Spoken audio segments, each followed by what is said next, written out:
弟兄姊妹平安，今天是2022年的2月23号。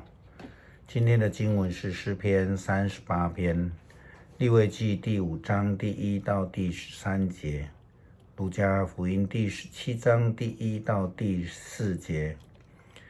今天要跟大家分享的主题是罪、信心和责任。我们都知道罪跟认罪，或是说悔改，甚至接下来的赦免，都是同一件事情不同的阶段，甚至不同的角度。但是同时，罪与信心其实是有关系的。罪相对的也带来基督徒的社会责任，这样的思考。那从现在来说，其实并不是每一个人对司法都有信心，特别是有些国家，司法成为执政者的一个统治工具，或是我们了解到有一些司法官他的品质上面其实是有问题的。前不久有新闻报道，台湾有一位女司法官，数年来她具审的案子已经叠满了数百件在她的桌子上面，但是因为她有公务人员的这个身份，她有这样的保障，造成无法去处理它，变成司法品质极差。即使是我们说的民主国家，像美国，司法也不一定是让人信赖的。特别有一些事故，比如说车祸的纷争当中，或是有一些为了弱势族群所立的保护法令，被人合法的滥用。例如最常见的就是单亲家庭的减税这个福利，造成许多家庭夫妻假离婚，事实上却是仍然居住在一起，造成人民呢对司法没有信心。利未记第5章提到的证人的责任，这个规定其实是非常先进的。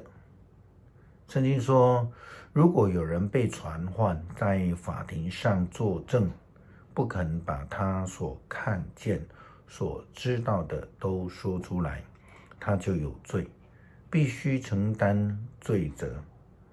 另外，圣经还提到说，如果有人无意中随便发誓，无论是好是坏，他一发觉他所做的，就算有罪。虽然这个律法的规定当中还有一些关于触摸不洁净的这种习俗的规范，但是这一些罪都有他们应该要去负担承担的这样的责任。圣经告诉我们，人有罪就必须认罪，他必须赔偿所犯的罪，带一只母绵羊或是母山羊，献给上主做赎罪祭。祭司要为他的罪行赎罪礼。有人买不起一只羊，他就必须作为赔偿所犯的罪，来带2只斑鸠或鸽子到上主的面前，一只做赎罪祭，另外一只做烧化祭。他要把鸟带到祭司那里，祭司要献赎罪祭。他要扭断鸟的脖子，但不可撕离他的头，然后把一些血洒在祭坛的旁边，剩下的都倒在祭坛的座上，这是赎罪祭。接着他要依照条例献上另外一只鸟做烧化祭。祭司要为这个人所犯的罪献上赎罪祭，他就蒙赦免。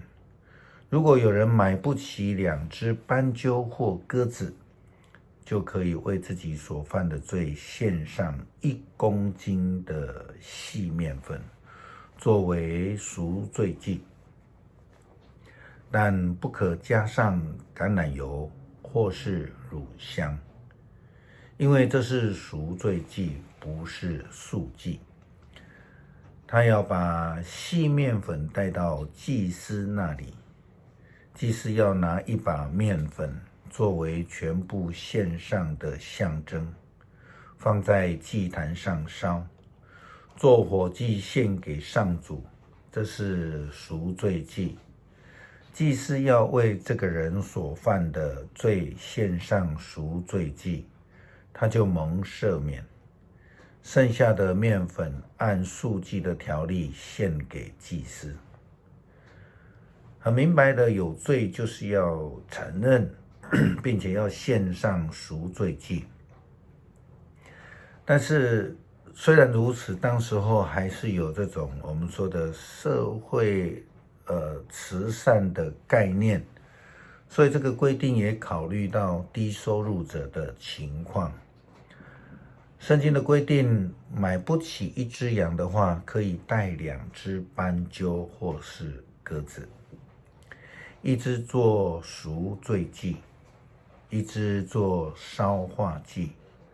若是再没有钱，就可以不用带2只斑鸠或是鸽子，只要带细面粉即可。我们再转回来思考，这一些承认自己有罪的人们，必须要到祭司的面前。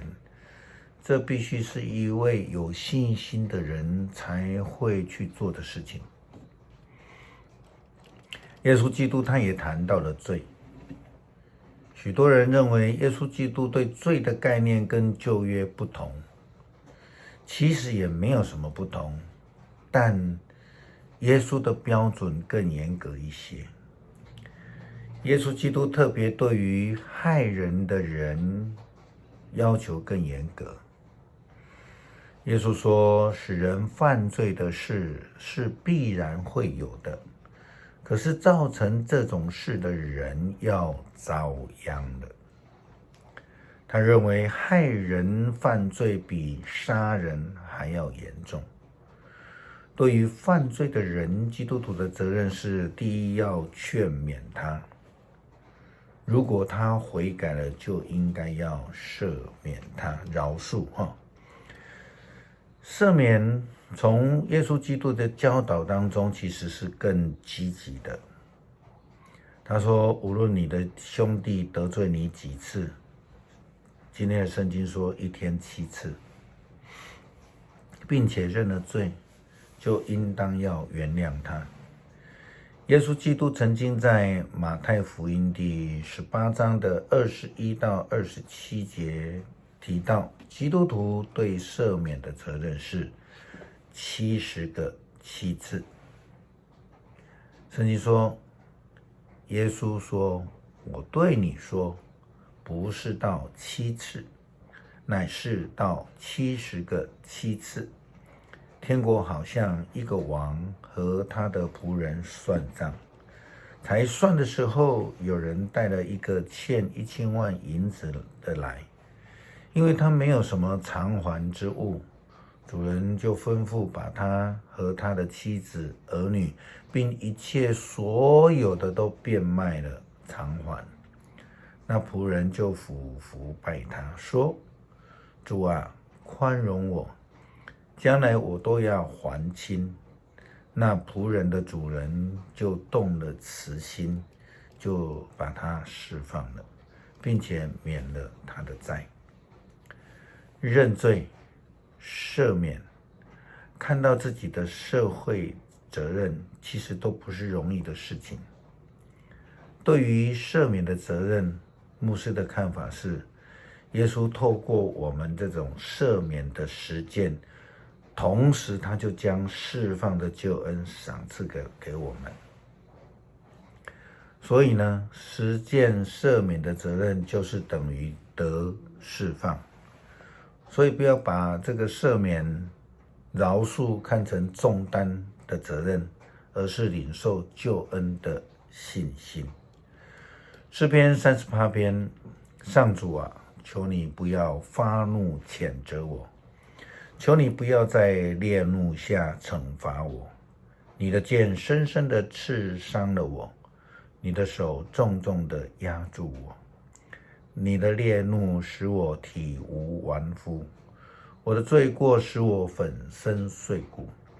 我沉没在罪的洪流当中，罪的重担把我压下去。由于我的愚昧，我的创伤溃烂发臭，我因剧痛弯腰曲背。我整天悲愁，我受高烧焦灼，以致体无完肤。我已精疲力竭，奄奄一息。我心悲伤，痛苦呻吟。主啊，你知道我的心愿，你听见我的叹息。我心惊肉跳，精力耗尽，我的眼睛失去光彩。朋友邻人都不管我的灾病，甚至亲人也远远地躲开。寻索我命的人张开罗网，想伤害我的人恶言恐吓，整天想用诡计来对付我。我像聋子不能听，像哑巴不能说话。我像一个没有听觉的人，不能为自己答辩。上主啊，我仰望你，主我的上帝，求你回答我。别容许仇敌因我的灾难得意，别让他们因我的失败夸耀。痛苦老是跟着我，我就要昏倒了。我承认自己的罪，我为着自己的过犯忧伤。我的仇敌健壮凶悍，无故恨我的人数目众多，以怨报德的人跟我作对，因为我要走正直的路。上主啊，求你不要撇下我。我的上帝啊，求你不要远离我。主，我的拯救者啊，求你快来帮助我。恳求上帝帮助我们看到我们所受的救恩，也让我们更有信心的面对未来的生活，也愿意领受回应上帝的呼召责任，愿意赦免饶恕人。求主你帮助我们，这样祷告是奉主耶稣基督的圣名求，阿们。